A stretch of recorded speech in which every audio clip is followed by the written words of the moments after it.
ರೂಢಿಸಿ ಬಂದಿರುವಂಥ ಅಮೃತಮಯ ಕಲಶ ಕಾವ್ಯಗಳ ಮೇಲೆ ರಾಜಮೌಳಿ ಪಾಂಡೆಯವರು ಬರೆದಿರುವ ಬಾಲಬೋಧಿನಿ ಟೀಕೆ ಸ್ವಾಧ್ಯಾಯ ನಡೆದಿದ್ದ ಇದೆ. ಬಂಧ ಅಧಿಕಾರದ 6ನೇ ಮಂಗಲ ಕಲಶಿದೆ.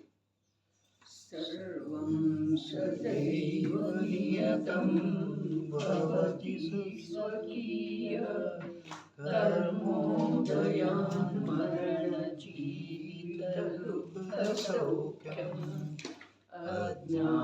ಅಜ್ಞಾನಮೇತದಿಹ ಯತ್ತು ಪರಸ್ಯ ಕುರ್ಯಾತ್ ಪುಮಾನ್ ಮರಣ ಜೀವಿತ ದುಃಖ ಸೌಖ್ಯಂ. ಈಗ ಏತತ್ ಅಜ್ಞಾನ ಮಿಥ್ಯಾತ್ವ ಪರಿಣಾಮದ ಒಂದು ಅಂಗವನ್ನು ತೋರಿಸಿಕೊಡುತ್ತಾರೆ. ಇಂಥ ಒಂದು ಭಾವವು ಮಿಥ್ಯಾತ್ವ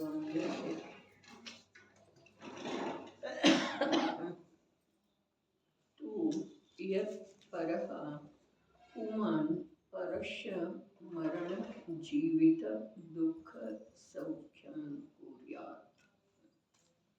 ಅದು ಎಂಥ ಭಾವ ಇದೆ?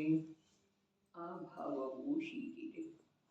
ಯಾವನೋ ಪುರುಷನು ಅನ್ಯ ಪುರುಷನ ಮರಣ ಎಂದರೆ ಪ್ರಾಣಘಾತ, ಜೀವಿತ ಎಂದರೆ ಪ್ರಾಣರಕ್ಷಣೆ, ದುಃಖ ಎಂದರೆ ಅನಿಷ್ಟ ಸಂಯೋಗ, ಸೌಖ್ಯ ಎಂದರೆ ಇಷ್ಟಪ್ರಾಪ್ತಿಯಂಥ ಕಾರ್ಯಗಳನ್ನು ಮಾಡುತ್ತಾನೆ. ಯಾವನೋ ಪುರುಷ ಈ ಕಾರ್ಯಗಳನ್ನು ಮಾಡ್ತಾನೆ ಅಂಥೇಳಿ ಹೇಳ್ತಾರೆ. ಮಾಡ್ತಾನೆ ಅನ್ನುವ ಅಭಿಪ್ರಾಯ ಮಿಥ್ಯಾತ್ವದ ಒಂದು ಅಂಗ ಇದೆ. ಒಂದು ಅಂಗ ಇದ್ರೂ ಅದು ಮಿಥ್ಯಾತ್ವ ಮೇಲೆ ಇದೆ. ಯಾವನೋ ಪುರುಷ ಅರ್ಥಾತ್ ಜೀವನನ್ನ ಕರ್ತೃ ಅಂಥೇಳಿ ಮನ್ನಿಸುವುದೇನಿದೆಯಲ್ಲ ಅದು ಮಿಥ್ಯಾತ್ವ ಇದೆ. ಉದ್ಗಲವನ್ನು ಕರ್ತೃ ಅಂಥೇಳಿ ಯಾರೂ ಮನ್ನಿಸುವುದಿಲ್ಲ. ಒಂದು ಕರ್ತೃತ್ವ ಜೀವದಲ್ಲಿ ಇದೆ ಅನ್ನುವ ಮನ್ನಣೆ ಮಿಥ್ಯಾತ್ವ ಇದೆ. ಆ ಮಿಥ್ಯಾತ್ವದ ಒಂದು ಅಂಗವನ್ನು ತೋರಿಸಿದರು. ಏನ? ಯಾವನೋ ಓರ್ವ ಪುರುಷ ಇನ್ನೋರ್ವನಿಗೆ ಮರಣ ಮಾಡಿಸ್ತಾನೆ ಅಥವಾ ರಕ್ಷಣೆ ಮಾಡ್ತಾನೆ, ದುಃಖಿ ಮಾಡ್ತಾನೆ ಅಥವಾ ಸುಖಿ ಮಾಡ್ತಾನೆ.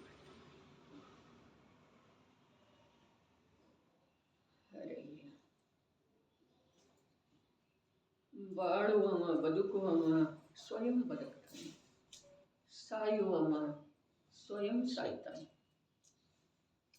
ಸುಖಿಯಾಗುವವ ಸ್ವಯಂ ಸುಖಿ ಆಗ್ತಾ ಇರ್ತಾನೆ, ದುಃಖಿಯಾಗುವವ ಸ್ವಯಂ ದುಃಖಿ ಆಗ್ತಾನೆ.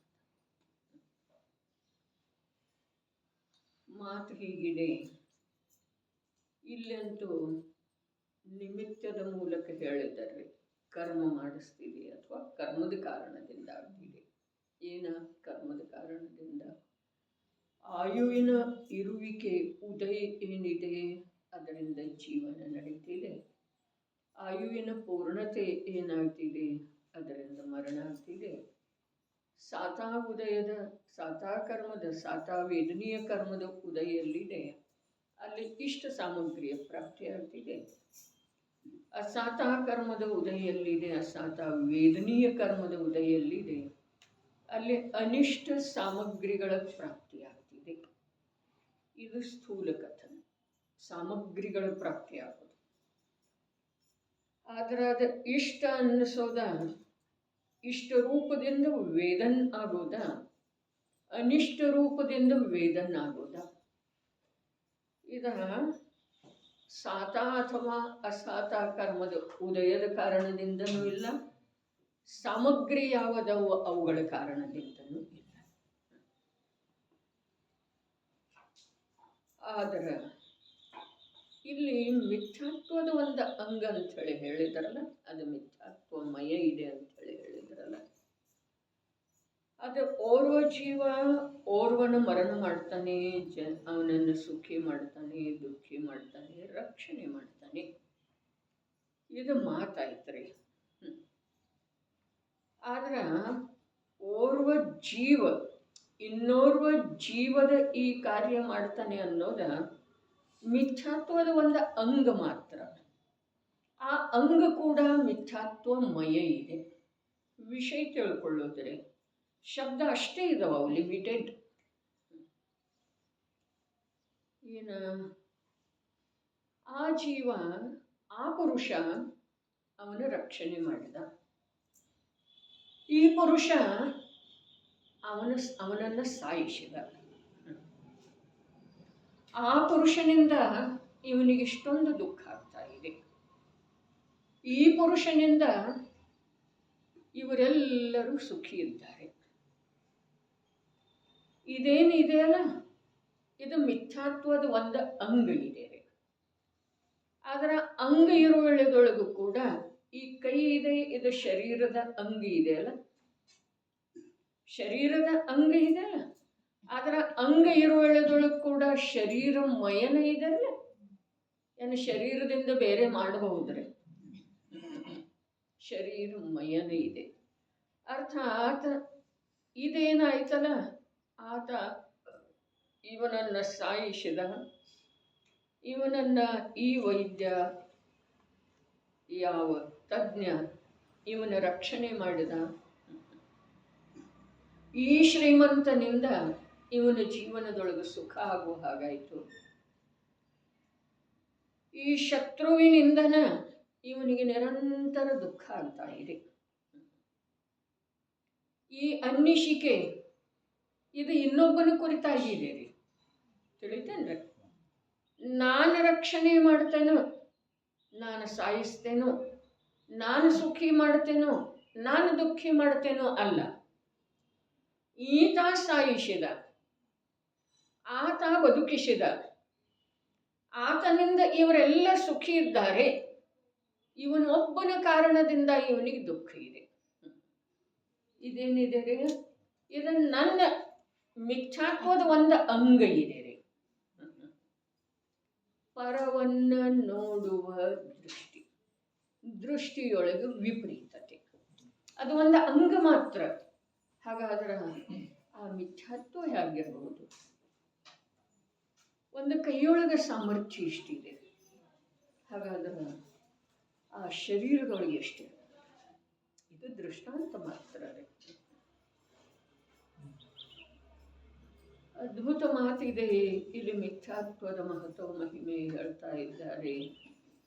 ಅದು ಎಷ್ಟು ಇದೆಪ್ಪ ಅಂತಂದ್ರೆ, ಕಾಲ ಸಾಪೇಕ್ಷ ಅನಂತ ಇದೆ, ಸಾಮರ್ಥ್ಯ ಸಾಪೇಕ್ಷ ಅನಂತ ಇದೆ. ಅನಂತ ಗುಣರತ್ನಾಕರ ಪ್ರಭು ಚೈತನ್ಯ ಆತ್ಮನನ್ನ ಅನಂತ ದುಃಖದೊಳಗೆ ಸಿಲುಕಿಸುವುದರಲ್ಲಿ ಸತತ ಯಶಸ್ವಿಯಾದಂತೆ ಇದೆ. ಅವನಿಂದ ಅದಾಯಿತು. ಅವನೇ ಈತನನ್ನು ರಕ್ಷಿಸಿದ, ಬದುಕಿಸಿದ. ಅವೇನು ಹೇಳ್ತಾನೆ? ಸಮಯಕ್ಕೆ ಸರಿಯಾಗಿ ನೀನು ಕರ್ಕೊಂಡು ಬರುವುದರಿಂದ ಅವನನ್ನು ಉಳಿಸೋದು ಸಾಧ್ಯ ಆಯಿತು. ಅದು ಅವನ ಮಿಥ್ಯಾತ್ವದ ಅಂಗ.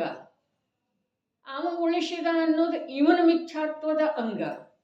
ಆದರೆ ಅದು ಅಂಗ ಕೂಡ ಹೇಗಿದೆ? ಮಿಥ್ಯಾತ್ವಮಯ ಇದೆ. ಆ ಅಂಗ ಕೂಡ, ಅರ್ಥಾತ್ ವಿಭಾಗ ಕೂಡ ಮಿಥ್ಯಾತ್ವಮಯ ಇದೆ. ಸರಿ, ಹಾಗಾದರೆ ನಿನ್ನಲ್ಲಿ ಇರುವಂಥ ಮಿಥ್ಯಾತ್ವದ ಸಾಮರ್ಥ್ಯ ಎಷ್ಟಿದೆ? ಎಷ್ಟಿದೆ? ಅದು ಜೈ ಜಯ ಅಂದ್ರೆ ಹೋಗ್ತಿದ್ದಾರೆ.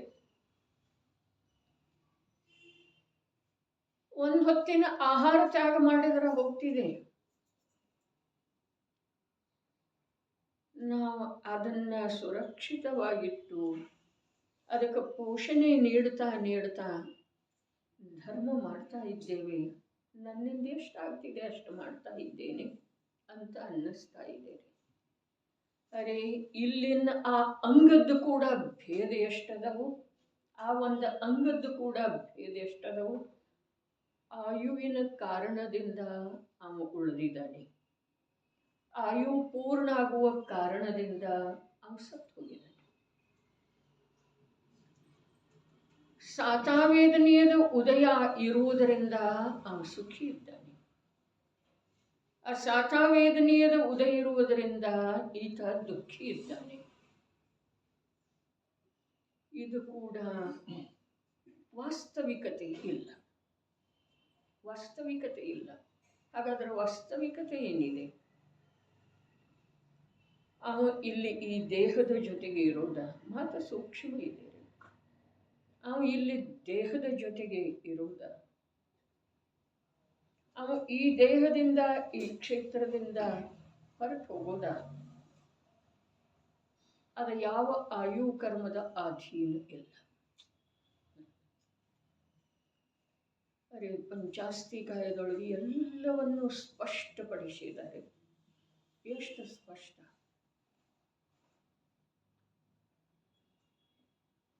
ಕುಣಿಕ ಬರ್ತಾ ಇರುವುದನ್ನು ನೋಡಿ ಶ್ರೇಣಿಕ ಆ ಸಲಾಕೆಗೆ ತಲೆ ಹೊಡ್ಕೊಂಡ ಸತ್ತು. ಅವನ ಮರಣಕ್ಕ ಆ ಕುಣಿಕ ಕಾರಣ, ಆ ಸಲಾಕೆ ಕಾರಣ, ಆಯು ಪೂರ್ಣ ಆಗಿರುವುದು ಕಾರಣ, ಅಥವಾ ಅವನದ ಅರ್ಥಾತ್ ಆ ಚೇತನ ಸ್ವರೂಪಿ ಆತ್ಮಂದ ಈ ಕ್ಷೇತ್ರದಲ್ಲಿ ಇರುವಂಥ ಕಾಲ ಸ್ವಯಮೇ ಅವನೇ ಪೂರ್ಣ ಮಾಡಿ ಆ ಕ್ಷೇತ್ರಕ್ಕೆ ಹೋಗಿರೋದ ವಾಸ್ತವಿಕತೆ. ಇದು ಎಲ್ಲ ಇದೇ ದೃಷ್ಟಾಂತದ ಮೂಲಕ ಪಂಚಾಸ್ತಿಕಾಯದೊಳಗ ಸ್ಪಷ್ಟಪಡಿಸಿದ್ದಾರೆ. ಹಾಗಾದ್ರೆ ಇಲ್ಲಿ ಸಾಯಿಸೋದಕ್ಕೆ ಕಾರಣ ಯಾವುದ? ಆ ವ್ಯಕ್ತಿ ಅಲ್ಲ, ಸರ್ಪದಂಶ ಅಲ್ಲ. ಹಾಗಾದ್ರೆ ಸಾಯುವುದಕ್ಕೆ ಕಾರಣ ಯಾವುದ? ಆಯು ಪೂರ್ಣ ಆಗೋದ? ಆಯು ಪೂರ್ಣ ಆಗೋದನ್ನು ಅಲ್ಲ. ಯಾಕೆ ಅಂತಂದ್ರೆ ಆಯುವೆಂಬ ಆ ಪುದ್ಗಲದ ರಜಕಣಗಳ ಈ ಚೈತನ್ಯ ಪ್ರಭುವನ್ನ ಇಲ್ಲಿ ಹಿಡಿದು ಇಳಿಸಿಲ್ಲರೆ, ಇಲ್ಲಿ ಹಿಡಿದು ಇರಿಸಿಲ್ಲ. ಅರೆ ವಸ್ತು ವ್ಯವಸ್ಥೆ ಎಷ್ಟು ಪರಮ ಸ್ವತಂತ್ರ ಇದೆ, ಇಲ್ಲಿ ಹಿಡಿದ ಇರಿಸಲಿಕ್ಕೆ ಅವ ಸಾಧ್ಯ ಇಲ್ಲ. ಯಾಕೆ ಅಂತಂದ್ರೆ ಇವ ಅರೂಪಿ, ಅಸಂಖ್ಯ ಪ್ರದೇಶಿ ಚೈತನ್ಯ ಪ್ರಭು. ಅವ ರೂಪಿ ಧೂಳಿನ ಕಣಗಳ ಸ್ಕಂಧ ರೂಪ ಆಗಿ ಇವನನ್ನ ಇಲ್ಲೇ ಇರಿಸಿಕೊಳ್ಳುವ ಸಲುವಾಗಿ ಯಾವುದೇ ಪ್ರಕಾರದ ಶಕ್ತಿ ಸಾಮರ್ಥ್ಯ ಅವರಲ್ಲಿ ಇಲ್ಲ. ಇನ್ನು ಯಾವ ಸಾತಾವೇದನೀಯ ಕರ್ಮ ಇದೆ, ಆ ಕರ್ಮನು ಜಡ ಧೂಳೀಕನ ಪರಮಾಣುಗಳ ಸಮೂಹ ರೂಪದ ಸ್ಕಂಧ ಇದೆ. ಆ ಸ್ಕಂಧದೊಳಗ ಈ ಚೈತನ್ಯ ಸ್ವರೂಪಿಯಾದಂಥ ಜೀವನನ್ನ ವರ್ತಮಾನದ ಭಾವದೊಳಗ ಸುಖಿಯನ್ನಾಗಿಸುವ ಸಾಮರ್ಥ್ಯ ಎಲ್ಲಿಂದ, ಯಾವ ರೀತಿ ಮಾಡಿಸ್ತೇವೆ? ಸ್ಥೂಲ ಈಗ ಆಹಾರ ಇದೆ, ಕರ್ಮಂತೂ ಕಾಣುವುದಿಲ್ಲ. ಆಹಾರ ಇದೆ, ಜೀವನಿಗೆ ಇಷ್ಟವಾದಂಥದ್ದು, ಶರೀರಕ್ಕೆ ಅನುಕೂಲವಾದಂಥದ್ದು, ಪ್ರಾಸುಕ ಶುದ್ಧ. ಆ ಆಹಾರ ಈ ದೇಹದ ಒಳಗೆ, ದೇಹದಷ್ಟೇ ಕ್ಷೇತ್ರದೊಳಗ ವಿಸ್ತರಿಸಿ ನಿಂತಿರುವಂತಹ ಅರೂಪಿ ಚಿನ್ಮಾತ್ರ ಸ್ವಭಾವಿ ಆತ್ಮನ ಒಂದು ಸಮಯದ ಭಾವಕ್ಕ ಅಥವಾ ಉದಿಸಿ ಬರುವಂತಹ ಸಮಯವರ್ತಿ ಭಾವಗಳಿಗೆ ಯಾವ ರೀತಿ ಅದು ಸುಖಿಯನ್ನಾಗಿ ಮಾಡ್ತಿದ್ದೀರಿ? ಆಹಾರದ ಪಿಂಡ, ಲಡ್ಡು, ಜಾಮೂನ್, ಪೇಡ, ಪಾಯಸ, ಯಾರಿಗೆ ಖಾರ ಪದಾರ್ಥ ಇಷ್ಟ ಇದೆಯೋ ಅದು. ಯಾವ ರೀತಿ ಅರೂಪಿ ಅಸಂಖ್ಯ ಪ್ರದೇಶದೊಳಗ ಈ ಜಡ ದೇಹವನ್ನ ಸ್ಪರ್ಶ ಮಾಡದೆ ಯಾವ ಚಿನ್ಮಾತ್ರ ಸ್ವರೂಪಿ ಅರೂಪಿ ಆತ್ಮ ಇದ್ದಾನೋ ಅವನ ಪರ್ಯಾಯ ಅರೂಪಿ. ಆ ಪರ್ಯಾಯದೊಳಗೆ ಸಾಮರ್ಥ್ಯ ಇದೆ ಪ್ರಭು. ಏನ ಅದರೊಳಗಿನ ರಸದ ಆಸ್ವಾದನೆ ಮಾಡಿ ಸುಖಿಯಾಗೋದು, ಅಥವಾ ಅದಕ್ಕೆ ಸಂಬಂಧಿಸಿದ ತನ್ನ ರುಚಿಯ ಆಸ್ವಾದನೆ ಮಾಡಿ. ಪ್ರಶ್ನೆಯ ಉತ್ತರದ ಮಾತೆಲ್ಲ ವಿಷಯವನ್ನು ತಿಳ್ಕೊಳ್ಳೋದಿದೆ. ಹಾಗಾದ್ರೆ ಕಣ್ಣಿಗೆ ಕಾಣುವಂಥ ಆ ಆಹಾರ ಸ್ಕಂಧವೇ, ಆ ಪುದ್ಗಲಮಯ ಆಹಾರ ಸ್ಕಂಧವೇ ಈ ಅರೂಪಿ ಆತ್ಮನಿಗೆ. ಇಲ್ಲಿ ಅರೂಪಿ ಆಕಾಶ ಪ್ರದೇಶದವ್ರಲ್ಲ ಅದವೇನಿಲ್ಲ, ಇಲ್ಲೆಲ್ಲ ಅರೂಪಿ ಆಕಾಶ ಇದೆ. ಹಾಗಾದ್ರೆ ಆ ಆಕಾಶಕ್ಕ ಆ ರೂಪಿ ಉಂಡೆ ಏನು ಮಾಡ್ತಾ ಇದೆ? ಸ್ಪರ್ಶ ಮಾಡ್ತಾ ಇದೆ. ಸ್ಪರ್ಶ ಮಾಡ್ತಾ ಇಲ್ಲ. ಅರೂಪಿ ಆಕಾಶಕ್ಕ ಒಂದು ರೀತಿಯಿಂದ ಆ ಅರೂಪಿ ಆಕಾಶ ಮತ್ತು ಆ ಪುದ್ಗಲದ ಉಂಡೆಯೊಳಗ ಸಾಮ್ಯತೆ ಇದೆ ಒಂದು ರೀತಿಯಿಂದ. ಯಾವ ರೀತಿಯಿಂದ? ಯಾವ ರೀತಿಯಿಂದ? ಎರಡು ಅಜೀವ ದ್ರವ್ಯದವರೇ. ಇವರೇ ಅವು ಎರಡರಿಂದ ಬೇರೆ ಅದಲ್ರಿ. ಮತ್ತು ಇವನನ್ನ ಸುಖಿ ಮಾಡುವಂಥ ಸಾಮರ್ಥ್ಯ ಆ ಆಹಾರ ರೂಪದ ಪುದ್ಗಲ ಪಿಂಡಕ್ಕನೂ ಇಲ್ಲ, ಮತ್ತು ಆ ಉದಯದಲ್ಲಿರುವಂಥ ಸಾತಾವೇದನೆ ಅನ್ನುವಂಥ ಪುದ್ಗಲ ಪಿಂಡ, ಅದು ಪುದ್ಗಲ ಪಿಂಡನೇ ಇದೆ, ಅದಕ್ಕೂ ಇಲ್ಲ. ಹೀಗೆ ವಸ್ತು ಸ್ವರೂಪ. ಹಾಗಾದ್ರೆ ಅವನು ಸುಖಿ ದುಃಖಿ ಯಾವುದರಿಂದ ಆಗ್ತಾನೆ? ಜೀವ ಸುಖಿ ದುಃಖಿ ಯಾವುದರಿಂದ ಆಗ್ತಾನೆ? ಸಾತಾವುದಯದ ಕಾರಣದಿಂದ ಲಭಿಸಿರುವ ಸಾಮಗ್ರಿಯಿಂದೋ, ಅಸಾತಾವುದಯದ ಕಾರಣದಿಂದ ಲಭಿಸಿರುವಂಥ ಸಾಮಗ್ರಿಯಿಂದೋ, ಅಥವಾ ತನ್ನದೇ ಆದಂಥ ಅದರ ಕುರಿತು ಇಷ್ಟ ಅಥವಾ ಅನಿಷ್ಟ ಭಾವದಿಂದ, ರುಚಿ ಅಥವಾ ಅರುಚಿಯ ಭಾವದಿಂದ. ಇದು ಒಂದು ಅಂಗ ಅಂತ ಹೇಳಿದ್ದಾರೆ. ಮಿಥ್ಯಾತ್ವದ ಒಂದು ಅಂಗ ಅಂತ ಹೇಳಿದರು. ಆದ್ರೆ ಆ ಅಂಗ ಕೂಡ ಹೇಗಿದೆ? ಮಿಥ್ಯಾತ್ವಮಯ ಇದೆ. ಬಹಳ ಅದ್ಭುತ ಮಾತು ಹೇಳ್ತಾ ಇದ್ದಾರೆ. ನಿನ್ನ ಮಿಥ್ಯಾತ್ವದ ಆಳ ಎಷ್ಟ? ಆ ಒಂದೊಂದು ಅಂಗದೊಳಗೆ ಇಂಥ ಇಂಥ ಇಂಥ ಮಿಥ್ಯಾತ್ವಮಯತೆ ತುಂಬಿದ್ದಿದೆ, ವಿಷಮಯತೆ ತುಂಬಿದ್ದಿದೆ ಅಂದ ಮೇಲೆ ಆ ವಿಷದ ಪಿಂಡನಾಗಿ ಹೋಗಿರುವಂಥ ನಿನ್ನ ಭಾವ ಅಥವಾ ಸಂಪೂರ್ಣ ನಿನ್ನ ಆತ್ಮ ದ್ರವ್ಯ, ಜೀವ ದ್ರವ್ಯ, ಅದರದ್ದು ಏನು ನೆಲೆ, ಅದರ ತನ್ನ ಸಾಮರ್ಥ್ಯ ಏನಿದೆ ಮತ್ತು ಮಿಥ್ಯಾತ್ವದ ಸಾಮರ್ಥ್ಯದೊಳಗದು ಯಾವ ರೀತಿ ಒಂದಾಗಿರುತ್ತೆ. ಅರೆ, ಯಾರನ್ನ ಯಾರು ಬದುಕಿಸ್ತಾರೆ, ಯಾರನ್ನ ಯಾರು ಸಾಯಿಸ್ತಾರೆ, ಯಾರನ್ನ ಯಾರು ಸುಖಿ ಮಾಡ್ತಾರೆ, ಯಾರನ್ನ ಯಾರು ದುಃಖಿ ಮಾಡ್ತಾರೆ.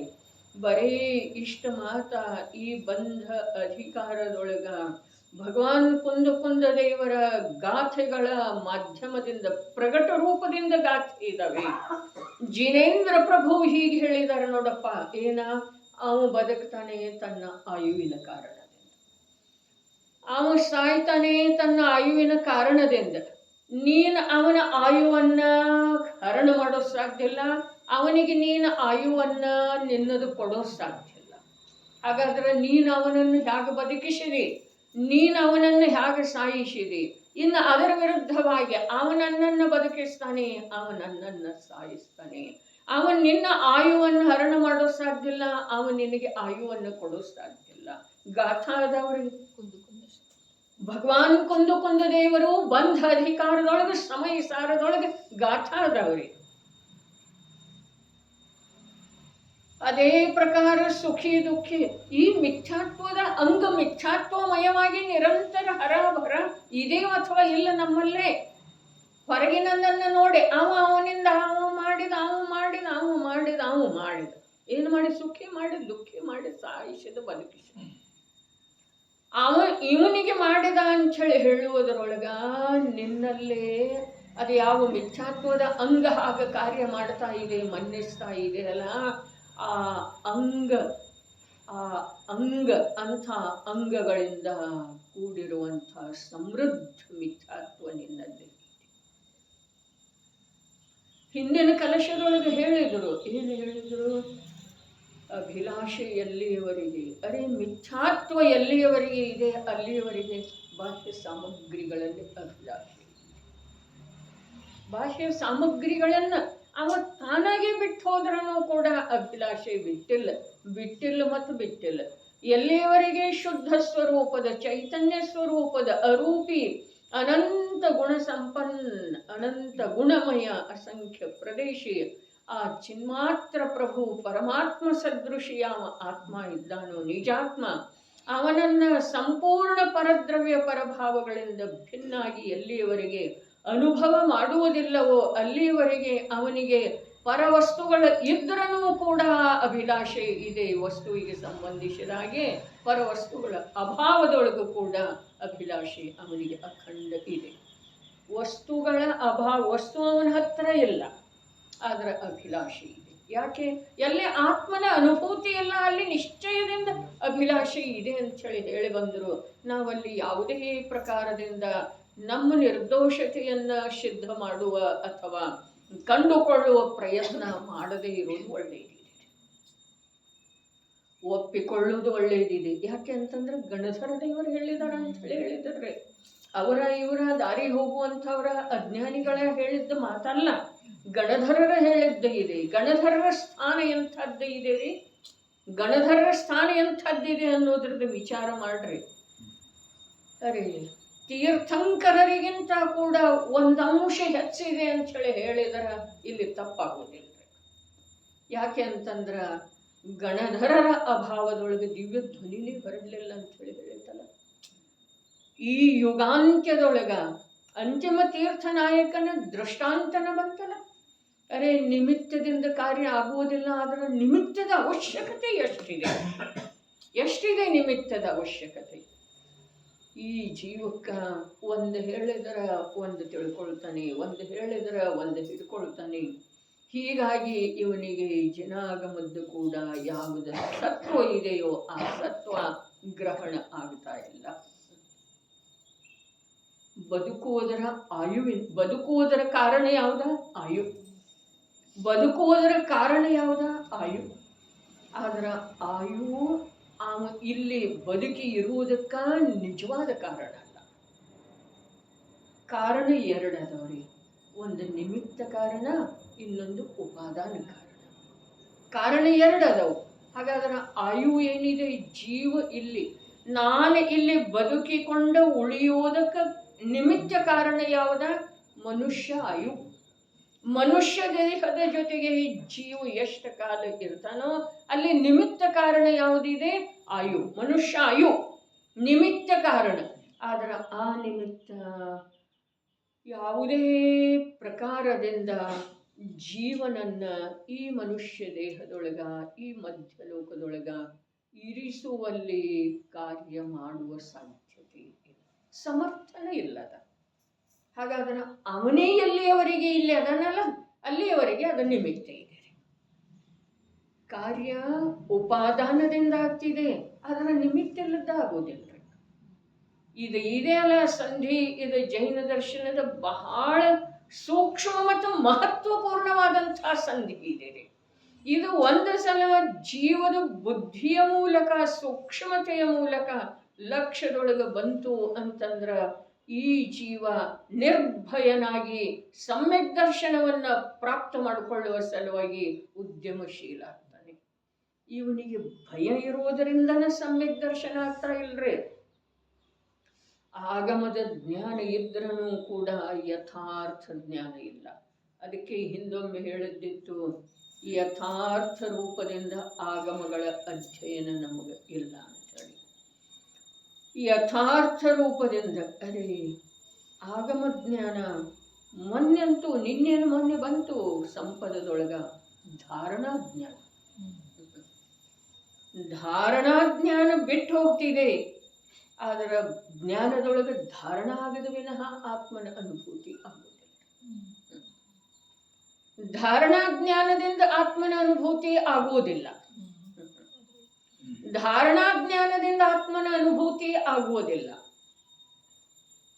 ಧಾರಣ ಆಯಿತು, ಜ್ಞಾನದೊಳಗ ವಸ್ತು ಸ್ವರೂಪ ಹೇಗಿದೆ ಹಾಗೆ ಧಾರಣ ಆಯಿತು ಅಂತಂದ್ರೆ ಆತ್ಮನ ಅನುಭೂತಿ ಹಾಗೆ ಆಗ್ತಿದೆ, ಹೀಗೆ ನಿಯಮ ಇಲ್ಲ. ಆದರೆ ವಸ್ತು ಸ್ವರೂಪದ ಧಾರಣ ಆಗದ ವಿನಃ ಆತ್ಮನ ಅನುಭೂತಿ ಆಗುವುದಿಲ್ಲ. ಆ ಧಾರಣಾ ಜ್ಞಾನಕ್ಕೆ ಮಹತ್ವ ಯಾಕ ಅಂತಂದ್ರೆ, ಧಾರಣಾ ಜ್ಞಾನಕ್ಕೆ ಯಾವುದು ಪ್ರತ್ಯಕ್ಷ ನಿಮಿತ್ತ ಇದೆಯೋ ಆ ನಿಮಿತ್ತ ಬಿಟ್ಟು ಹೋದ ನಂತರ ಕೂಡ 8 ಭವಗಳವರೆಗೆ ಉಳಿತಿದೆ. ಅದು ಉಳಿತಂಥಳನ ಆದಿದೇವರಿಗೆ ಶ್ರೇಯಾಂಶದವರಿಂದ ಆಹಾರ ಆಯಿತು.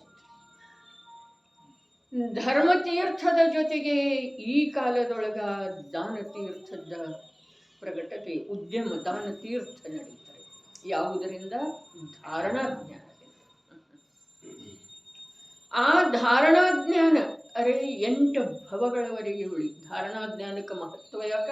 ಇನ್ನೊಂದ್ಸಲ, ಧಾರಣಾ ಜ್ಞಾನಕ್ಕೆ ಮಹತ್ವ ಯಾಕ ಅಂತಂದ್ರ, ವಸ್ತು ಸ್ವರೂಪದ ಧಾರಣ ಅರ್ಥಾತ್ ಹೀಗಿದೆ ಅಂಥೇಳಿ ಬುದ್ಧಿಯೊಳಗೆ ಧಾರಣ ಆಗುವಂಥ ಪ್ರತ್ಯಕ್ಷ ನಿಮಿತ್ತ ಯಾವುದಿದೆಯಲ್ಲ, ಗುರು ಶಾಸ್ತ್ರ ಯಾವುದು, ಈ ನಿಮಿತ್ತ ಬಿಟ್ಟು ಹೋದ ನಂತರ ಕೂಡ 8 ಭವಗಳವರೆಗೆ ಆ ಬುದ್ಧಿಯೊಳಗೆ ಆಗಿದೆಯಲ್ಲ ಧಾರಣ ಸ್ವೀಕಾರ, ಅದು ಉಳಿಯಬಹುದ್ರಿ. ಉಳಿಯುವ ಸಾಧ್ಯತೆ ಇದೆ. 8 ಭವ ಇದು ಅಧಿಕ ಹೇಳಿದ್ದಾರೆ. 8 ಭವ ಇರ್ತಿದೆ, ಇದ್ದೇ ಇರ್ತಿದೆ, ಇದು ನಿಯಮಿಲ್ಲ. ಯಾವ ಪ್ರಕಾರ 2000 ಸಾಗರದ ಸಲುವಾಗಿ ತ್ರಸ ಅವಸ್ಥೆಯನ್ನು ಧಾರಣ ಮಾಡಿರುವಂಥ, ಸ್ತ್ರಸ ಅವಸ್ಥೆಗೆ ಪ್ರಾಪ್ತ ಆಗಿರುವಂಥ ಜೀವ 48 ಭವ ಮನುಷ್ಯ ಭವಗಳನ್ನು ಪ್ರಾಪ್ತ ಮಾಡಿಕೊಳ್ತಾನೆ. 48 48ದೊಳಗ 24 ಅಪರ್ಯಾಪ್ತ ಹೋದು 24ದೊಳಗೂ ಕೂಡ ಮಾತೆ ಗರ್ಭದೊಳಗೆ 1 ತಿಂಗಳಿಗೆ ಹೋಗ್ಬೋದು, 8 ದಿವಸಕ್ಕೆ ಹೋಗ್ಬೋದು. ಅಂತರ ಮುಹೂರ್ತ ಪೂರ್ಣ ಆದ ನಂತರ ಹೋಯಿತು ಅಂತಂದ್ರೆ ಅದು ಪರ್ಯಾಪ್ತ. ಬಹಳ ಕಠಿಣ ಇದೆ, ನಮಗೆ ಪರಿವೇ ಇಲ್ಲ. ಸಂಸಾರದ ಸ್ವರೂಪ ಆಗಮದ ಮೂಲಕ ಸಾಕಷ್ಟು ಬಾರಿ ನಮ್ಮ ಬುದ್ಧಿಯ ಮೇಲೆ ಸಂಸ್ಕಾರ ಆದ್ರೂ ಧಾರಣ ಆಗ್ತಾ ಇಲ್ಲ. ಮತ್ತು ಪ್ರಚಲಿತ ನಮ್ಮ ಸಂಯೋಗದಲ್ಲಿ ಬಂದಿರುವಂಥವ್ರು, ನಮ್ಮ ಬುದ್ಧಿಗೆ ನಿಲುಕುವಂಥವ್ರು ಎಷ್ಟೋ ಜೀವರುಗಳದ್ದ ಅಕಾರಣ ಮರಣ ಆಗಿ ಹೋದ್ರೂ ಕೂಡ ನಮ್ಮ ಬುದ್ಧಿ ಒಪ್ಪಿಕೊಳ್ತಾ ಇಲ್ಲ. ಅಂತೇವೆ ಅಷ್ಟೇ ರೀ. ಯಾಕೆ ಹೀಗಾಯಿತು ಅಂಥೇಳಿ ಕಾರಣ ಕಂಡು ಹಿಡಿಲಿಕ್ಕೆ ಹೋಗ್ತೇವೆ. ಯಾವಾಗ ಒಪ್ಪೋದ್ರಿ? ನಮ್ದೇ ಯಾವಾಗ ಮರಣ ಆಗ್ತಿದೆ ಆವಾಗ ಒಪ್ಪೋದ. ಏನಿದೆ ಘಟನೆಗಳ ದಿನ ಕೇಳಿ ಬರ್ತಾ ಇದ್ದಾವೆ, ನಮ್ಮಲ್ಲೇ ಇದ್ದಾವೆ, ಪರಿವಾರದೊಳಗಿದ್ದಾವೆ, ಸಾಧರ್ಮಿಗಳಲ್ಲಿ ಇದ್ದಾವೆ, ಪರಿಚಯದವರಲ್ಲಿ ಇದ್ದಾವೆ. ಏನು ಮಾಡೋದು? ವಿಶ್ವಾಸ ಎಷ್ಟ, ಅದರದ ಕುತೂಹಲ. ಏನಾಯ್ತು ಏನಾಯ್ತು ಏನಾಯ್ತು? ಮೊದಲೇನ್ರ ಆಗಿತ್ತನ? ಏನ ಇದು ಚಿಕಿತ್ಸಕ? ಅರೆ ಇಲ್ಲಿ ಇಲ್ಲ, ಅನಿಸೋದಿಲ್ಲ ಈ ಜೀವಕ್ಕ. ಅವ ಇದ್ದಲ್ಲ, ಯಾವ ಇಷ್ಟೋಪದೇಶದೊಳಗೆ ಹೇಳಿದಾರಲ್ಲ, ಏನು ಹೇಳಿದರು?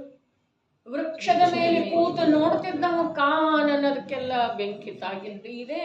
ಅಲ್ಲಿ ಒಂದು ಪಶು ಸೈತು, ಇಲ್ಲೊಂದು ಪಶು ಸೈತು, ಅಲ್ಲಿ ವೃಕ್ಷ ಉರುಳಿ ಬಿತ್ತು, ಅಲ್ಲಿ ಸ್ವಲ್ಪ ಸರಸರನೆ ಬರ್ತಾ ಇತ್ತು, ಅದು ಸುಟ್ಟ ಭಸ್ಮ ಆಯಿತು.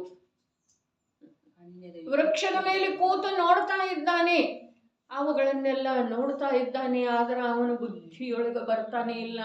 ಈ ಇಡೀ ಕಾನನಕ್ಕೆ ಹೊತ್ತಿಕೊಂಡಿರುವಂಥ ಬೆಂಕಿ ಇನ್ನು ಸ್ವಲ್ಪ ಸಮಯದೊಳಗೆ ನನ್ನನ್ನು ಕೂಡ ಸುಟ್ಟಾಗ್ತಿದೆ.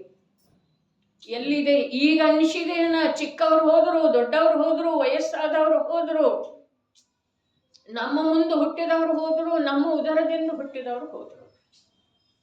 ಆದ್ರೂ ಕೂಡ ನಮಗೆ ಧಾರಣ ಯಾಕಾಗ್ತಾ ಇಲ್ಲ? ಈ ಅಸಾರ ಸಂಸಾರದ ಅಸಾರತೆ ಯಾಕಾಗ್ತಾ ಇಲ್ಲ?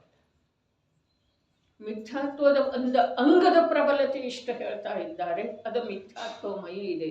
ಇಲ್ಲಿ ಅಂಗ ಅಂದ್ರೆ ವಿಷದ ಬಾಟಲ್ ಇದೆ, ವಿಷದ ಗ್ಲಾಸ್ ಇದೆ, ಅದರೊಳಗಿನ ಒಂದು ಬಿಂದು, ಅದರ ಸಾಮರ್ಥ್ಯ ಎಷ್ಟಿದೆ ಅಂತಂದ್ರೆ ಆ ಬಿಂದು ಇಡೀ ಸಿಂಧುವನ್ನು, ಜ್ಞಾನ ಸಿಂಧುವನ್ನು ವಿಷಮಯ ಮಾಡಿಬಿಡ್ತಿದೆ. ಒಂದು ಬಿಂದು.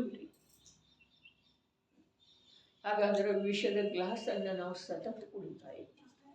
ಮಿಥ್ಯಾತ್ವ ರೂಪದ ವಿಷದ ಗ್ಲಾಸ್ ಲಕ್ಷ್ಯಕ್ಕೆ ಬರ್ತಿದೆಯನ?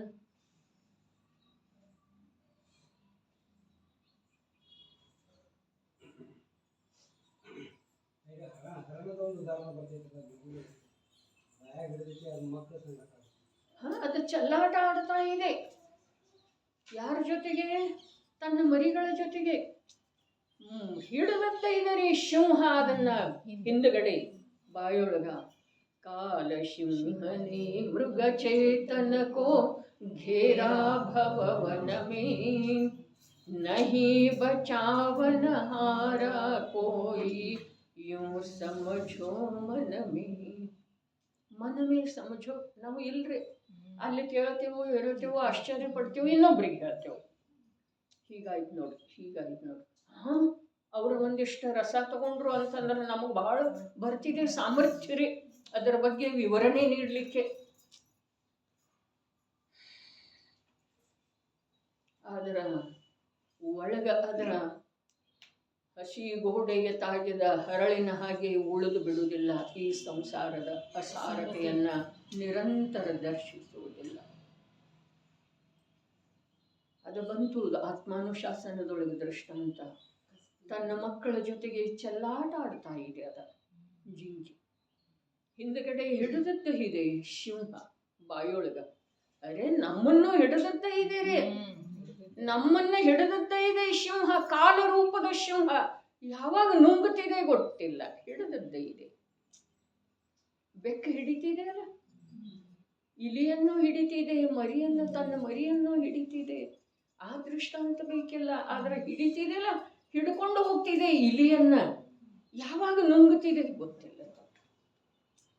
ಹಾಗೆ ಕಾಲರೂಪದ ಸಿಂಹ, ಕ್ರೂರ ಸಿಂಹ, ಅದಕ್ಕೆ ದಯೆ ಅನ್ನೋದು ಇಲ್ಲವೇ ಇಲ್ಲ. ದೀಪ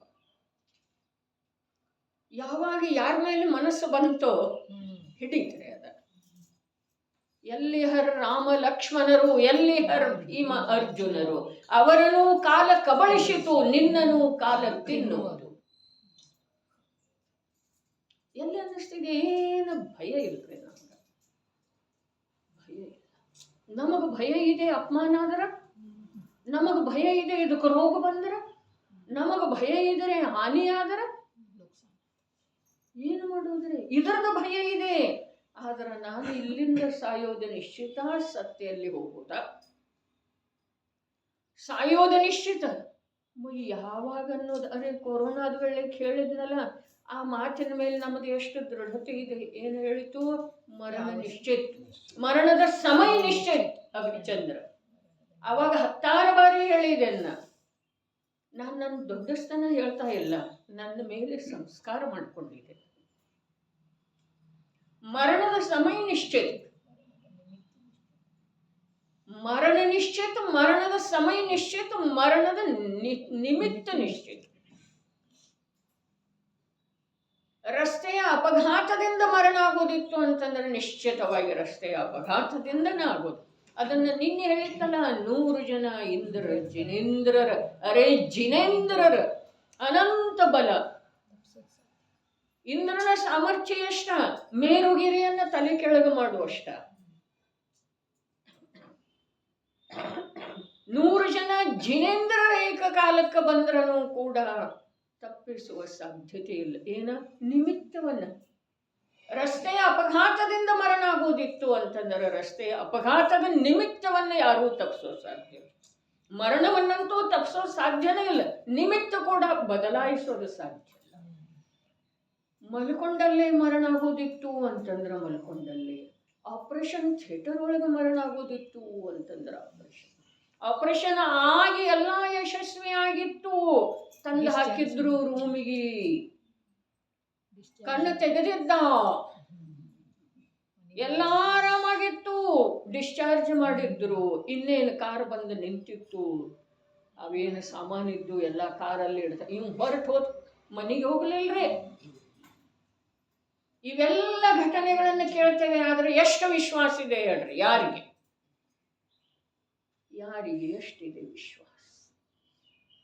ಇದು ಮಿಥ್ಯಾತ್ವದ ಒಂದು ಅಂಗ ಇದೆ. ಆ ಅಂಗ ಹೇಗಿದೆ? ಮಿಥ್ಯಾತ್ವ ಮಯ ಇದೆ. ಮಯ ಮಯ ಮಯ ಮಯ. ಪರಣಿ ಯಾವಾಗ ಹೋಗುಲಾಗ್ತಿದ್ದ,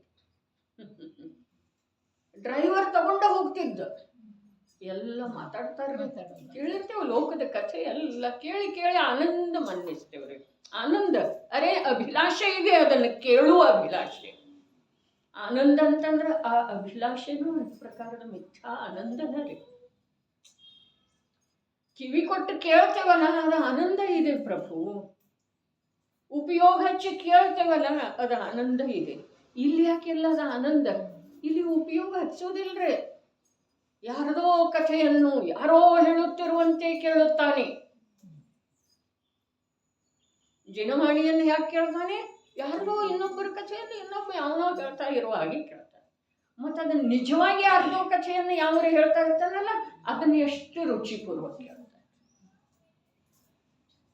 ಮಲ್ಕೊಂಡಿದ್ದ, ಸ್ವಲ್ಪ ತ್ರಾಸಾಯಿತು, ಸಣ್ಣ ಹುಡುಗ, ಬುದ್ಧಿಯೊಳಗಿಂದ ಹೋಗುವುದಿಲ್ಲ. ಆದ್ರೆ ಆಯು ಪೂರ್ಣ ಆದ ನಂತರ 100 ಜನ ಎಂದರು ಕೂಡ ಏನು ಮಾಡೋದು ಸಾಧ್ಯ ಇಲ್ಲ ಅನ್ನೋದು ಬುದ್ಧಿಯೊಳಗೆ ಪ್ರವೇಶ ಮಾಡುತ್ತೆ.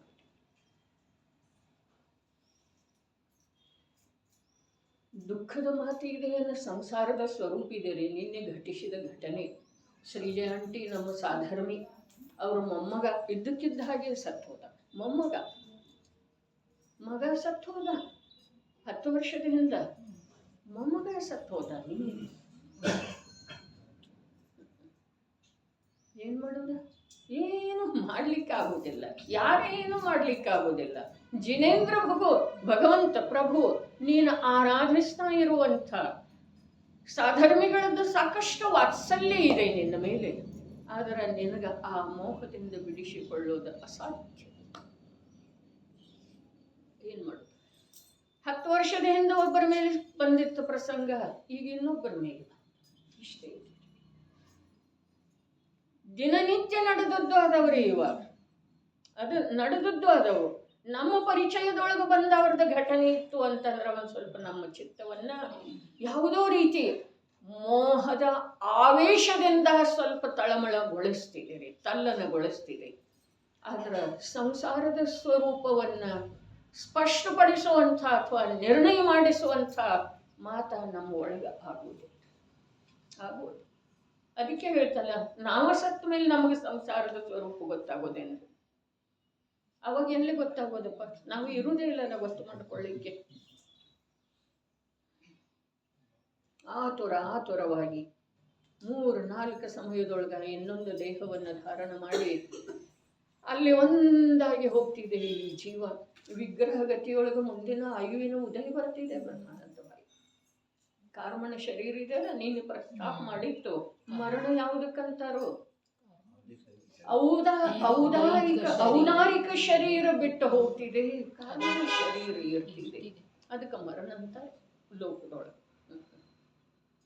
ಆ ಕಾರ್ಮಣ ಶರೀರ ಔದಾರಿಕ ಅಥವಾ ವೈಕ್ರಿಯಿಕ ಶರೀರದ ಅಭಾವದೊಳಗೆ ಆ ಆಯುವಿನ ಮೂಲಕ ಈ ಜೀವನಿಗೆ ಆ 2-3 ಸಮಯ ಕೂಡ ಸಡಿಲು ಬಿಡುವುದಿಲ್ಲ. ಇಷ್ಟು ಪರಾಧೀನವಾದಂಥ ದುಃಖಮಯ ಸಂಸಾರದಿಂದ ಈ ಜೀವಕ್ಕ ಏಷಿಕೆ ಬರ್ತಾ ಇಲ್ಲ. ಆ ಸಂಸಾರದ ಸ್ವರೂಪ ಹೇಗಿದೆ ಹಾಗೆ ಒಪ್ಪಿಕೊಳ್ಳಿಕ್ಕೆ ತಯಾರಿಲ್ಲ. ಅಂಧ ಮದೋನ್ಮತ್ತ ಆಗಿದನ್ರಿ ಈ ಜೀವ, ಮದೋನ್ಮತ್ತ ಆಗಿದೆ. ಇನ್ನೊಬ್ಬರ ಕಥೆಯನ್ನು ಹೇಳುವುದರೊಳಗ ಇವನಿಗೆ ಯಾವ ರಸ ಇದೆಯಲ್ಲ ಅದ ಮದ ಇದೆ. ಬ್ರಹ್ಮಾನಂದ ಭೈ ಮದ ಇದೆ. ಇನ್ನೊಬ್ಬರ ದುಃಖದ ಕಥೆಯನ್ನ, ಮರಣದ ಕಥೆಯನ್ನ, ವಿಯೋಗದ ಕಥೆಯನ್ನ, ಸುಖ ದುಃಖದ ರೋಗಾದಿಗಳ ಕಥೆಯನ್ನ ಮತ್ತೊಬ್ಬರಿಗೆ ಹೇಳುವುದರೊಳಗೆ ಯಾವ ರಸ ಇದೆಯಲ್ಲ ಅದು ಏನಿದೆ? ಮದ ಇದೆ ಪ್ರಭು, ಮೋಹದ ಮದ ಇದೆ. ಮಿಥ್ಯಾತ್ವದ ಅಂಗ ಅಂತ ಹೇಳಿ ಹೇಳಿದ್ರಲ್ಲ, ಮೋಹದ ಮದ ಇದೆ.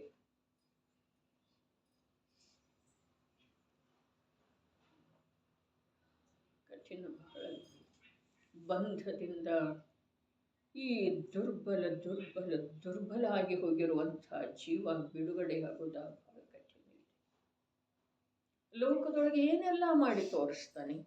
ತನ್ನ ವಿದ್ವತ್ತ, ಕಲಾ, ಕುಸ್ತಿ, ಶರೀರ ಬಲ, ರೂಪ, ಮದ ಏನೆಲ್ಲ ಮಾಡಿ ತೋರಿಸ್ತಾನೆ. ಆದ್ರೆ ಮರಣದ ಎದುರಿಗೆ ಏನು ಮಾಡ್ತಾನೆ? ಏನು ಮಾಡಲಿಕ್ಕೆ?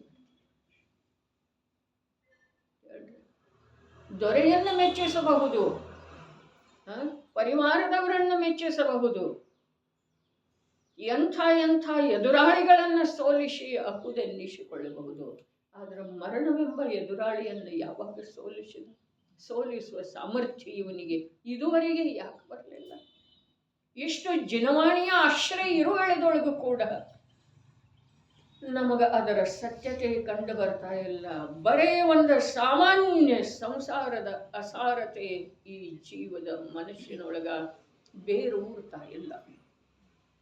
ಅಲ್ಲಿ ಆದಿ ಮಹಾಕವಿ ಪಂಪ ಹೇಳಿದಲ್ಲ, ಆದಿದೇವನಿಗೆ, ಅರೆ ಆದಿದೇವ ಎಂಥವ್ರಿ, ಆದಿದೇವ ಎಂಥವ್, 2 ಕಲ್ಯಾಣಿಕಾಗಿದ್ದಾವೆ.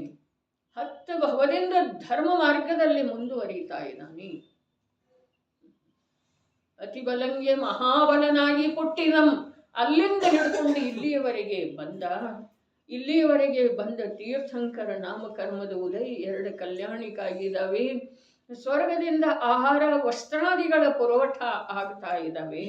ಅಂಥ ಮಹಾಪುರುಷ ಯುಗದ ಆದಿಯೊಳಗ ಮೋಕ್ಷದ ಮಾರ್ಗವನ್ನ ಪ್ರಕಟಪಡಿಸುವಂಥವೇ, ಮೋಕ್ಷದ ದ್ವಾರವನ್ನ ತೆಗೆಯುವಂಥವಿದ್ದಾನೆ ಭರತ ಕ್ಷೇತ್ರದ ಜೀವನಗಳು. ಆಗ ಅಲ್ಲಿ ಪಂಪ ಹೇಳ್ತಾನೆ, ಆ ನೀಲಾಂಜನೆ ಸತ್ತೋದಳಲ್ಲ, ಆ ವೇಳೆದೊಳಗೆ ಪಂಪ ಹೇಳ್ತಾನೆ, ಆ ಆದಿದೇವನ ಮನಸ್ಸು ಹೊಯ್ದಾಡ್ತಾ ಇದೆ ಅಂತೆ. ಒಮ್ಮೆ ಈ ಸಂಸಾರದ ಅಸಾರತೆ, ಒಮ್ಮೆ ಸಂಸಾರಕ್ಕೆ ಸಂಬಂಧಿಸಿದ ಮೋಹ, ಎರಡೂ ಎಳಿತಾ ಇದ್ದಾವೆ. ಯಾವುದು ಯಶಸ್ವಿ ಆಗ್ತಿದೆ ಅದರೊಳಗ? ಮೋಹ ಎಳಿತಾ ಇದೆ, ಸಂಸಾರದ ಅಸಾರತೆಯ ಜ್ಞಾನ ಇವನನ್ನು ಜಾಗೃತ ಮಾಡ್ತಾ ಇದೆ. ಆಗ ಅಲ್ಲಿ ಹೇಳ್ತಾನೆ, ಈಗಲ್ ಇಂತಿದಂ ಕಡೆಗಣಿಕೆ, ಈಗ ಇದನ್ನ ಯಾಗ ಅಲ್ಲಗಳಿಯಪ್ಪ. ಸಂಸಾರದ ಅನಿತ್ಯತೆ ಬೇರೂರಿಯುವುದು, ಅಲ್ಲಿ ಬೇರೂರಿ ನಿಂತಿಟ್ಟ ಅವನಿಗೆ 10 ಭವದಿಂದ ಮೋಕ್ಷ ಮಾರ್ಗದ ಸಾಧನೆ ಮಾಡ್ತಾ ಬಂದಿದ್ದಾನೆ ಆ ಪ್ರಬಲಾತ್ಮ. ನಮ್ಮಲ್ಲೇ ಈ ಸತ್ತದ ಸಂಗತಿ, ಈ ರೋಗದ ಸಂಗತಿ, ಈ ಅಪಘಾತದ ಸಂಗತಿ ಎಷ್ಟು ಏನು ಕಾರ್ಯ ಮಾಡುವರು? ದಿನ 10 ಕೇಳಿದರೆ ಏನಾಗುವುದು? ನಮ್ಗೆ ಹಾಗೇ ಇಲ್ಲಲ್ಲ ಇದುವರೆಗೆ. ಯಾಕೆ? ಇದು ಮಿಥ್ಯಾತ್ವದ ಅಂಗ. ಆ ಅಂಗದ ಪ್ರಬಲತೆ ಇಷ್ಟಿದೆ, ಅದರ ಬಲ ಇಷ್ಟಿದೆ. ಕರ್ಮದಿಂದ ಆಗುತ್ತಿದೆ ಅಂಥೇಳಿ ಇವ ಪರದಿಂದ ಆಗ್ತಿದೆ ಅನ್ನುವ ದೃಷ್ಟಿಯನ್ನು ಬಿಡಿಸುವ ಒಂದೇ ಒಂದು ಸಣ್ಣ ಪ್ರಯೋಜನದ ಸಲುವಾಗಿ ಕರ್ಮದಿಂದ ಆಗ್ತಿದೆ ಅಂಥೇಳಿ ಹೇಳ್ತಾರೆ. ಒಂದೇ ಒಂದು ಸಣ್ಣ ಪ್ರಯೋಜನ, ಏನ? ಪರದ ಮೇಲೇನು ಆರೋಪ ಮಾಡ್ತಿದ್ದಲ್ಲ, ಈತನನ್ನು ಸಾಯಿಸಿದ, ಇವನಿಗೆ ಈತ ದುಃಖ ಕೊಡ್ತಾ ಇದ್ದಾನೆ. ತನ್ನ ಮಾತಿಲ್ರಿ, ನನಗಿವು ದುಃಖ ಕೊಡ್ತಾ ಇದ್ದಾನೆ ಅನ್ನೋ ಮಾತಿಲ್ಲ. ಹಾಗಾದ್ರೆ ಇವನಿಗೆ ದುಃಖ ಕೊಡ್ತಾ ಇದ್ದಾನೆ ಅನ್ನೋದ್ರೊಳಗೆ ಅವನಿಗೆ ಇದೆಯೋ ಅಥವಾ ಇಲ್ಲ? ಸ್ವಂತ ತನ್ನದು ಇದೆಯೋ ಅಥವಾ ಇಲ್ಲ? ಅದು ಬಹಳಷ್ಟು ಇರುವಳ್ಳದೊಳಗನೆ ಇನ್ನೊಬ್ಬರನ್ನು ಹಾಗೆ ನೋಡ್ತಾ ಇದ್ದೀರಿ. ಅದಕ್ಕೆ ಹೇಳಿದ್ರು ಪೂಜ್ಯಪಾದ ಆಚಾರ್ಯ ಸಮಾಧಿ ತಂತ್ರದೊಳಗೆ, ಯಾವ ತನ್ನನ್ನು ದೇಹ ರೂಪವಾಗಿ ನೋಡ್ತಾನೋ ಅವ ಪರರನ್ನು ಕೂಡ ದೇಹ ರೂಪವಾಗಿಯೇ ನೋಡ್ತಾನೆ. ಯಾವ ತನ್ನನ್ನು ದೇಹಾತೀತವಾಗಿ ನೋಡ್ತಾನೋ ಅವ ಯಾರನ್ನೂ ದೇಹ ರೂಪವಾಗಿ ನೋಡುವುದಿಲ್ಲ. ಅಂಥೇಳಿನ ದ್ರವ್ಯ ದೃಷ್ಟಿ ಅಂಥೇಳಿ ಹೇಳಿದರು. ದ್ರವ್ಯ ದೃಷ್ಟಿ, ಪರ್ಯಾಯ ದೃಷ್ಟಿ. ಅರೆ ಪರ್ಯಾಯ ದೃಷ್ಟಿ ಏನಿದೆ ಅದು ಅನಂತ ಅನಂತ ಅನಂತ ಅನಂತ ಎಂಥ ವಿಚಿತ್ರ ಪರ್ಯಾಯಗಳನ್ನು ಧಾರಣೆ ಮಾಡುವುದರ ಸಲುವಾಗಿ ಬೀಜ ಇದೆ. ದ್ರವ್ಯ ದೃಷ್ಟಿ ಏನಿದೆ, ಭವದ ಅಭಾವ ಮಾಡುತ್ತಾ ಹೋಗೋದು, ಭವದ ಕಾರಣದ ಅಭಾವ ಮಾಡುತ್ತಾ ಹೋಗೋದು, ಭವದ ಮೂಲಕ ಅರ್ಥಾತ್ ಭವದ ಕಾರಣದಿಂದ ಯಾವ ಆಕುಲತೆ, ವ್ಯಾಕುಲತೆ, ಅಶಾಂತಿ ಒಳಗೆ ಇದೆಯೋ ಅದರ ಅಭಾವ ಮಾಡ್ತಾ. ದ್ರವ್ಯ ದೃಷ್ಟಿಯ ಕಾರ್ಯ ಈ ಪ್ರಕಾರ ಇದೆ. ಪರ್ಯಾಯ ದೃಷ್ಟಿಯ ಕಾರ್ಯ ಏನಿದೆ? ಬಸ್ ಭವಗಳ ವೃದ್ಧಿ ಮಾಡೋದು. ಭವಗಳ ಅಂತನ ಅಜ್ಞಾನದ ಭವನ ನಿರ್ಮಾಣ ಮಾಡುತ್ತಾನೆ, ಜ್ಞಾನಿ ಜ್ಞಾನದ ಭವನ ನಿರ್ಮಾಣ. ನಡೀರಿ, ಏನು ಹೇಳ್ತಾ ಇದ್ದಾರೆ? ಮಿಥ್ಯಾತ್ವ ಪರಿಣಾಮದ ಒಂದು ಅಂಗವನ್ನು ತೋರಿಸಿಕೊಡುತ್ತಾರೆ. ಅಂಗವನ್ನು ತೋರಿಸಿದ ನಂತರ ಅಂಗವನ್ನು ತೋರಿಸಿದ ನಂತರ ಕನ್ನಡಕ ಹಾಕೊಂಡಿದ್ದನ್ನು ನೋಡು, ಅಲ್ಲಿ ನಡುವು ಕೂತಿದ್ದನ್ನು ನೋಡು ಅಂಥೇಳಿ ಹೇಳಿದ ನಂತರ ಆ ವ್ಯಕ್ತಿಯ ಪರಿಚಯ ಆಗ್ತಿದೆ, ದೃಷ್ಟಿ ಆ ವ್ಯಕ್ತಿಯ ಕಡೆಗೆ ಹೋಗ್ತಿದೆಯಲ್ಲ. ಹಾಗೆ ಒಂದು ಅಂಗವನ್ನು ತೋರಿಸಿದ ನಂತರ ಮಿಥ್ಯಾತ್ವದ ಸ್ವರೂಪ ನಿನಗೆ ಲಕ್ಷ್ಯದೊಳಗೆ ಬರಬಹುದು ಅಂಥೇಳಿ ತೋರಿಸ್ತಾ ಇದ್ದಾರೆ. ಇಂಥ ಒಂದು ಭಾವವು ಮಿಥ್ಯಾತ್ವಮಯವಿದೆ. ಎಂಥ ಭಾವವಿದೆ? ಆ ಭಾವವು ಹೀಗಿದೆ: ಯಾವನೋ ಪುರುಷನು ಅನ್ಯ ಪುರುಷನ ಮರಣ, ಪ್ರಾಣಘಾತ, ಜೀವಿತ, ಪ್ರಾಣರಕ್ಷಣೆ, ದುಃಖ, ಅನಿಷ್ಟ ಸಂಯೋಗ, ಸೌಖ್ಯ, ಇಷ್ಟಪ್ರಾಪ್ತಿಯಂತಹ ಕಾರ್ಯಗಳನ್ನು ಮಾಡುತ್ತಾನೆ. ಭಾವಾರ್ಥವು ಹೀಗಿದೆ. ಇದು ಮಾಡುತ್ತಾನೆ ಅನ್ನೋದು ವಚನ ಇದೆಯೇನ? ಭಾವ ಇದೆ ರೀ, ಭಾವ ಇದೆ, ಭಾವ ಇದೆ. ಆ ಭಾವ ಇದ್ದಾಗನ ಲೋಕದೊಳಗೆ ಇಂಥ ವಚನಗಳಿದ್ದಾವೆ. ನೋಡ್ರಲ್ಲ, ಎಂಥ ಭಾವವಿದೆ ಅಂತ ಹೇಳಿ ಪ್ರಶ್ನೆ ಕೇಳಿದಾರಲ್ಲ, ಆ ಭಾವವು ಹೀಗಿದೆ ಅಂತ. ಹೇಗಿದೆ? ಯಾವನೋ ಪುರುಷನು ಅನ್ಯ ಪುರುಷನ ಮರಣ, ಜೀವಿತ, ದುಃಖ, ಸೌಖ್ಯ ಅಂಥ ಕಾರ್ಯಗಳನ್ನ ಮಾಡ್ತಾನೆ ಅನ್ನೋದು ಭಾವನೆ. ಭಾವಾರ್ಥ ಏನು ಹೇಳ್ರು? ಅಜ್ಞಾನಿ ಮನುಷ್ಯರಲ್ಲಿ ಇರುವಂಥ ಹೇಳಿಕೆಗಳು. ಏನು ಹೇಳಿಕೆ? ಈ ಜೀವನು ಇಂಥ ಜೀವನನ್ನು ಸಾಯಿಸಿದನು, ಸರ್ಪವನ್ನು ಸಾಯಿಸಿದ, ಸರ್ಪವನ್ನು ಸಾಯಿಸಿದ. ಮೋಕ್ಷ ಮಾರ್ಗ ಪ್ರಕಾಶಕದಲ್ಲಿ ಇದೇ ದೃಷ್ಟಾಂತ ತಗೊಂಡಿದ್ದಾರೆ. ಸರ್ಪಾದಿಗಳಿಂದ ಬಹಳಷ್ಟು ಜೀವರುಗಳಿಗೆ ದುಃಖ ಮೊದಲಾದವಾಗ್ತಾವ, ತೊಂದರೆ ಆಗ್ತದೆ. ಅದನ್ನು ಸಾಯಿಸಿದ್ರೆ ಏನು ಪಾಪಿದೆ? ಎಷ್ಟೋ ಜನರಿಗೆ ಉಪಕಾರ ಮಾಡಿದಾಗೆ ಆಗ್ತಿದೆಯಲ್ಲ. ಅದಕ್ಕೆ ಉತ್ತರ ಪಂಡಿತ್ ತೋಡರಮಲ್ಲರು ಏನು ಕೊಟ್ಟಿದ್ದಾರೋ, ಗ್ರಂಥ ತಮ್ಮ ತಮ್ಮ ಮನೆಯಲ್ಲಿ ತಮ್ಮ ತಾವು ಆಡುವ ಭಾಷೆಯೊಳಗೆ, ಓದುವ ಭಾಷೆಯೊಳಗೆ ಇದಾವೆ, ಓದಿ ನೋಡಿದರೆ. ಈ ಜೀವನು ಇಂಥ ಜೀವನನ್ನು ಸಾಯಿಸಿದನು, ಈ ಜೀವನು ಇಂಥ ಜೀವನನ್ನು ಬದುಕಿಸಿದನು, ಈ ಜೀವನು ಇಂಥ ಜೀವನನ್ನು ಸುಖಿಯನ್ನಾಗಿಸಿದನು, ಈ ಜೀವನು ಇಂಥ ಜೀವನನ್ನು ದುಃಖಿಯನ್ನಾಗಿಸಿದನು ಎಂಬ ಉಕ್ತಿಗಳಿವೆ. ಆದರೆ ಹೀಗೆ ಪ್ರತೀತಿಯು ಯಾವ ಜೀವದಲ್ಲಿ ಇರುತ್ತದೆ ಅವನು ಮಿಥ್ಯಾದೃಷ್ಟಿ ಇದ್ದಾನೆಂದು ನಿಸ್ಸಂದೇಹವಾಗಿ ತಿಳಿಯುವುದು. ಉಕ್ತಿ ಲೋಕದೊಳಗೆ ಅದಾವ. ಆದರೆ ಅಂಥದೇ ಪ್ರತೀತಿ ಯಾವ ಜೀವದ ಆಂತರ್ಯದೊಳಗೆ ಇದೆಯೋ ಅವು ಮಿಥ್ಯಾದೃಷ್ಟಿ. ಹಾಗಾದರೆ ಪ್ರತೀತಿ ನಮ್ಮಲ್ಲಿ ಇದೇನಿಲ್ಲ, ಅನುಭವ. ಪ್ರತೀತಿ ಅಂದ್ರೆ ಅನುಭವ, ಪ್ರತ್ಯಕ್ಷ. ಆ ಯಾವ ಹೇಳಿಕೆ ಇದೆಯಲ್ಲ, ಆ ಹೇಳಿಕೆಯ ಭಾವದ ಅನುಭವ ಇದೇನಿಲ್ಲ, ಭಾವನೆ. ಮೊದಲು ಭಾವನೆ ಹೇಳಿದ್ದಾರೆ, ಆ ಭಾವದ ಅನುಭವ ಇದೇನಿಲ್ಲ ನಮಗೆ. ನಿರಂತರ ಆ ಭಾವದನ್ನ ಅನುಭವ ಇದೆ. ಕರ್ಮದ ಮಾತು ಇಲ್ಲಿ ಹೇಳಿಲ್ಲ, ಕರ್ಮದ ಮಾತು ಹೇಳಿದರೆ ಅದರ ಸ್ಥೂಲ ಮಿಥ್ಯಾತ್ವವನ್ನು ಬಿಡಿಸುವ ಸಲುವಾಗಿ ಮಾತ್ರ. ಅಷ್ಟೇ ಪ್ರಯೋಜನ ಇದೆ. ಮುಂದೆ ಬಂಧದ ಅಭಾವ, ನನ್ನ ಕರ್ಮದಿಂದನೇ ಆಗಿದೆ ಅನ್ನೋದರಿಂದ ಬಂಧದ ಅಭಾವಂತೂ ಆಗುವುದಿಲ್ಲ. ಒಂದಿತ್ತು